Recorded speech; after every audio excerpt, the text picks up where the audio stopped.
We're now shifting our attention to the Swedish capital, where leaders have started arriving for the United Nations Climate Conference. The two-day conference starts today, that is the 2nd of June, and will continue till tomorrow.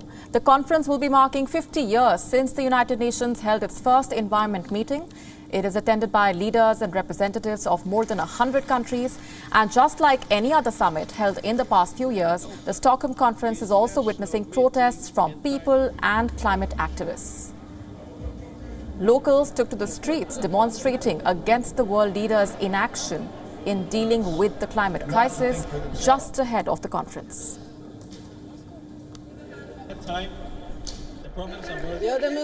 I'm worried that it won't lead to anything, as it hasn't done in the last 50 years.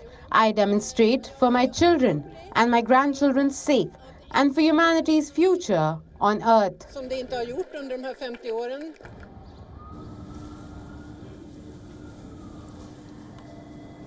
Decades of international diplomacy to dampen the effects of human activities on the environment have made only halting progress.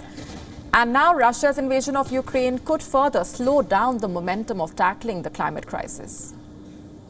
The UN Secretary General Antonio Guterres said that the Russia-Ukraine war has raised concerns about the ability of the international community to come together and tackle the planet-wide effects of climate change. At the same time, environmental activists believe that real change will come from grassroots activism instead of political discussions. Among the world's fastest growing economies, India is also taking part in the Stockholm conference. New Delhi's key agenda is to push for equity in global climate change negotiations. India's environment minister is scheduled to make 3 high-level interventions while in the Swedish capital, where he will be presenting India's stand on global environmental issues.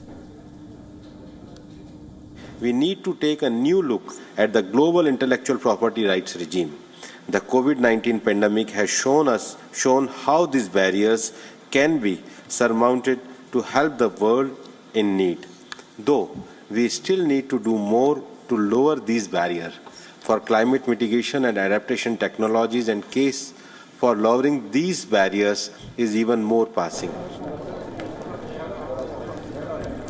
The anniversary meeting in Stockholm takes place amid what is being referred to as the triple planetary crisis. This crisis is driven by climate change, biodiversity loss and pollution.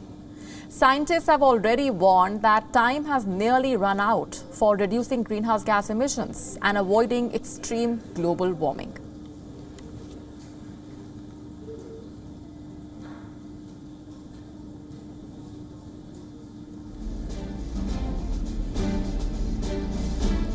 Destroyed homes, damaged roads and overturned trucks. That is the condition of the Mexican state of Oaxaca after Hurricane Agatha swept through Mexico. Agatha is the strongest hurricane on record to hit Mexico's Pacific coast in May. It has left at least 11 people dead and 22 missing. It triggered landslides and destroyed homes of many. Authorities struggle to reach the remote mountain communities as mudslides and rockfalls cut off the roads. A helicopter has been on standby to fly to the isolated communities as soon as the weather allows to do so. Residents of Oaxaca's small community called Pione Copolita fled their homes without carrying any of their belongings. Their homes were later destroyed by the hurricane. Troops have been deployed in the region to clear the debris from the roads.